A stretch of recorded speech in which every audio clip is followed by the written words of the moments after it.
Okey, kita berusaha kembali. InsyaAllah pada bulan Februari 2023 ini akan dibentangkan untuk bajet 2023 di bawah pimpinan Kerajaan Perpaduan yang mana insyaAllah akan dibentangkan oleh Yang Amat Berhormat Menteri Keuangan dan juga Perdana Menteri sendiri iaitu Datuk Seri Anwar Ibrahim.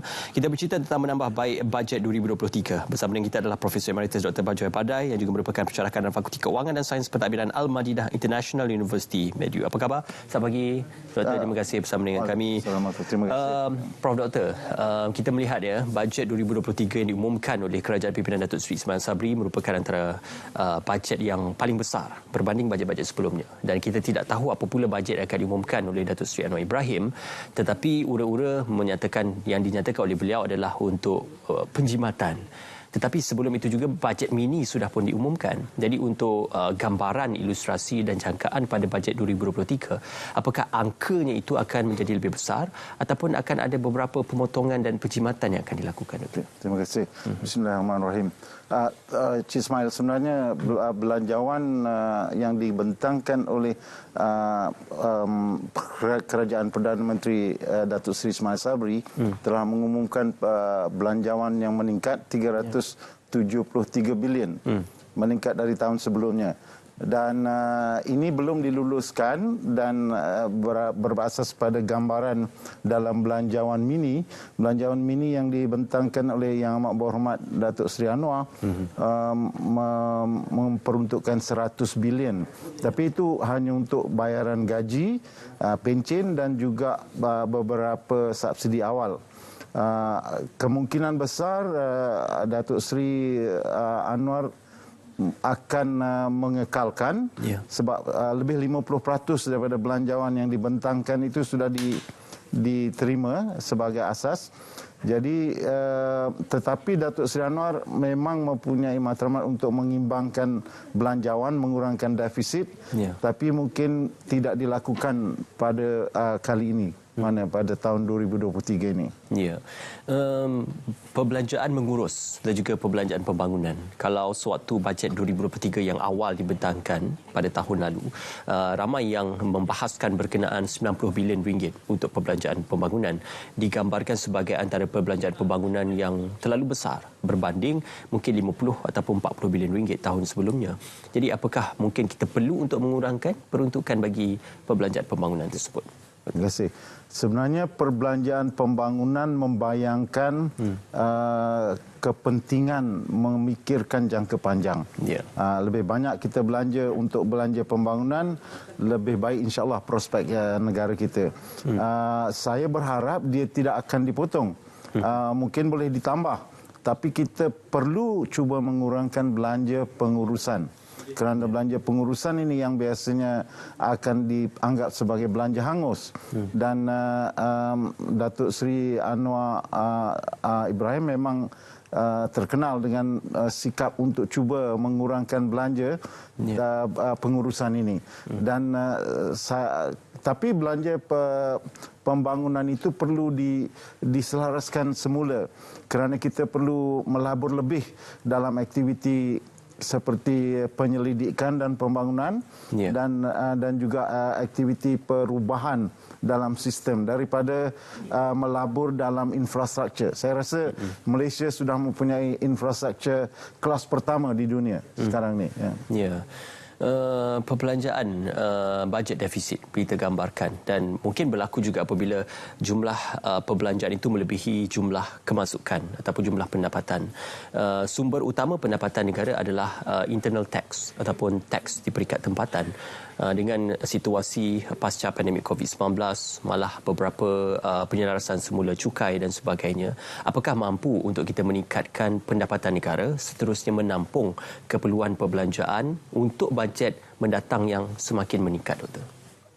Encik Ismail, itu sebenarnya cabaran yang paling penting. Dalam pembentangan belanjawan pada bulan Oktober lepas, dianggarkan bahawa hasil cukai Kutipan cukai hanyalah kira-kira 270 bilion berbanding dengan jumlah belanjawan 370 bilion. Jadi seolah-olah kita akan membuat pinjaman 100 bilion. Dan kalau kita membuat pinjaman 100 bilion ini tentunya akan menjejaskan jumlah hutang negara yang kini sudah hampir 1.5 trilion. Jadi kerajaan perlu memikirkan bagaimana nak mendapat pendapatan tambahan. Hari ini kita semua mengharapkan Petronas untuk memberikan dividen yang lebih untuk kita mampu memberi subsidi kepada isi rumah yang memerlukan. Tapi Petronas pun mempunyai had. Sebab mana prestasi Petronas akan ditentukan oleh harga minyak dan juga prestasinya di luar negara. Nampaknya apabila kegawatan berlaku, harga minyak pun mulai menurun, kita akan lihat mungkin Petronas hilang keupayaan sedikit. Jadi kita perlu mencari sumber baru. Sumber lain ialah untuk meningkatkan cukai. Ini yang kita sedang fikirkan mungkin. Okey, juga berkenaan tentang isu subsidi bersasar. Banyak dibahaskan ataupun dibincangkan. Aspirasi oleh Kerajaan Perpaduan juga ingin melihat isu ini lebih menyeluruh dan juga mekanisme untuk menentukan kayu ukur siapa yang layak untuk subsidi bersasar. Apakah ada keperluan untuk kita menyegerakan usaha subsidi bersasar dalam tempoh terdekat ini, Doktor? Sebenarnya perbincangan tentang subsidi bersasar ini sudah berlanjutan. Lebih 15 tahun kita fikir macam mana nak struktur semula subsidi petrol dan diesel misalnya. Sampai hari ini kita tak berupaya. Kita berbelanja tiap-tiap tahun 35 bilion untuk petrol dan diesel saja subsidinya. Cuma masalahnya ialah kita tidak mempunyai data mikro tentang siapa yang sebenarnya memerlukan subsidi ini. Kita fikirkan orang yang naik motosikal, orang yang memandu kereta sisinya rendah. Tapi bagaimana nak mengenal pasti, itu menjadi masalah. Dan akhir-akhir ini dia kata nak dikaitkan subsidi ini dengan pendaftaran dengan JPJ misalnya.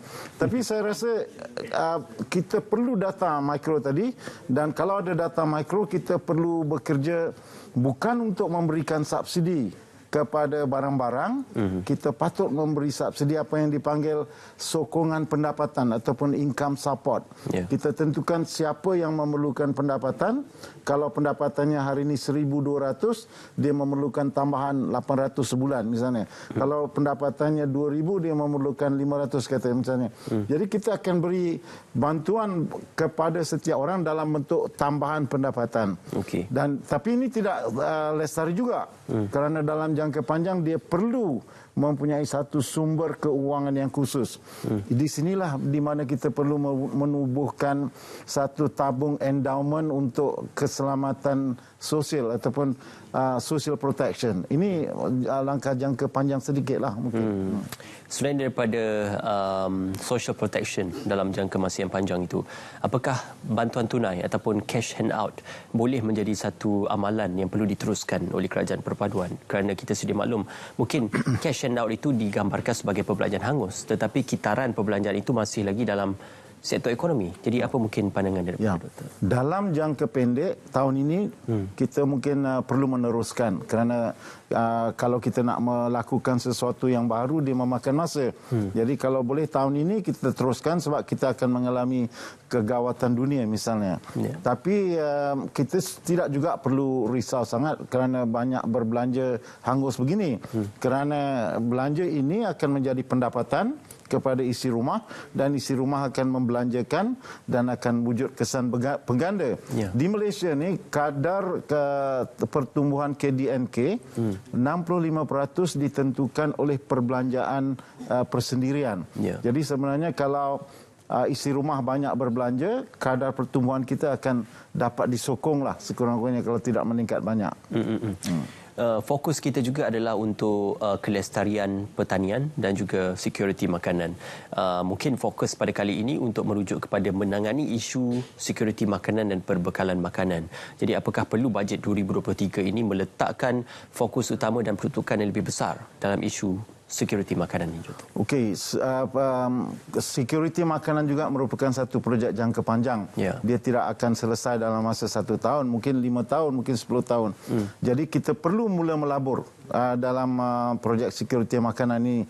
Kita sudah mula memikirkan bagaimana nak mewujudkan security makanan secara mikro. Setiap rumah kena mempunyai tanaman, misalnya hidroponik secara bertingkat, yang membolehkan sekurang-kurangnya mereka ada sayur dan buah-buahan sedikit untuk digunakan. Ini boleh mengurangkan import kerana security makanan ini berkait dengan penggantian import.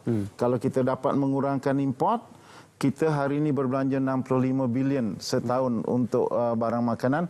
Kita nak kurangkan itu. Kalau kita dapat mengurangkan itu, dia akan memperbaiki kadar pertukaran asing kita, dapat memperbaiki imbangan pembayaran dan sebagainya.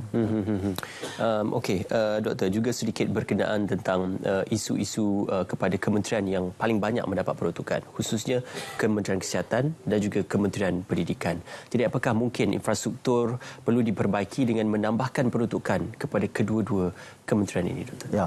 Kedua-dua kementerian ini merupakan tunggak kepada pembangunan kesejahteraan penduduk. Kementerian Kesihatan mendapat peruntukan kira-kira 4% daripada jumlah belanjawan. Ini masih rendah sebenarnya. Perlu ditingkatkan kepada mungkin 8 atau 10%. Kementerian Pendidikan khususnya berkait dengan kemahiran dan pengajian tinggi perlu juga ditingkatkan kerana ini merupakan asas kepada usaha kita untuk mengalih. Hari ini 60% daripada kumpulan pekerja kita dianggap sebagai kumpulan tidak mahir kerana mereka tidak ada kelayakan dan tidak ada kemahiran khusus. Kita nak pindahkan mereka keluar menjadi pekerja mahir. Kerana selagi mereka duduk di dalam kumpulan pekerja tidak mahir, selagi itu kita terjerat dalam apa yang dipanggil jerat kelas menengah, yang menyebabkan pendapatan mereka rendah. Hari ini 50% daripada kumpulan pekerja di Malaysia mendapat pendapatan kurang daripada RM2,000 sebulan. Ini satu yang sangat menzaifkan negara kita. Okey, mungkin strategi dan juga inisiatif lebih berkesan perlu dilaksana untuk memastikan bukan saja gaji minimum tetapi juga berkenaan tentang meningkatkan taraf hidup dan juga gaji yang bermaruah. Doktor, sedikit juga berkenaan doktor sudah banyak mengajar dan juga berkecimpung dalam dunia akademik dan juga fakulti berkenaan tentang pengalaman di Al-Madinah International University ini diterjemahkan dalam bidang kepakaran ekonomi, Doktor. Al-Madinah International University ini adalah sebuah universiti yang diasaskan oleh sebuah yayasan daripada Al-Madinah, daripada Al-Madinah Al-Munawwarah, dan semua tenaga pengajar yang asalnya datang daripada Madinah dan negara-negara Arab dan datang menjadi universiti di Malaysia. Dan hari ini 50% ahli fakultinya adalah daripada tenaga pengajar tempatan. Kita menawarkan kursus dalam sains Islam, pendidikan, IT dan pengurusan dan keuangan Islam. Jadi kita menawarkan kursus daripada bachelor degrees, master dan PhD. Sebenarnya Al-Madinah International University ini adalah universiti yang asalnya universiti pertama secara penuh dilakukan secara maya online. Maknanya masa itu mendapat pujian besar.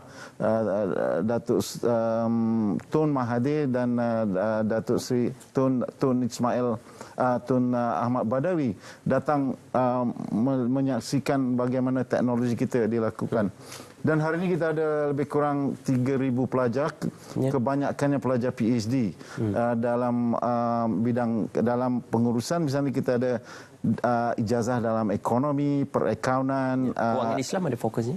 Ya, keuangan Islam dan perbankan Islam dan juga pengurusan. Okey, insya-Allah selamat maju jaya diucapkan kepada doktor dan pihak Fakulti serta pihak universiti. Terima kasih Profesor Emeritus Dr. Bajoy Bardai, Pensyarah Kanan Fakulti Keuangan dan Sains Pentadbiran Al-Madinah International University kerana bersama dengan kami pada pagi ini. InsyaAllah kita akan bersua kembali dan kita akan kembali selepas ini sebelum kita memberikan laluan kepada Met Malaysia. Silakan.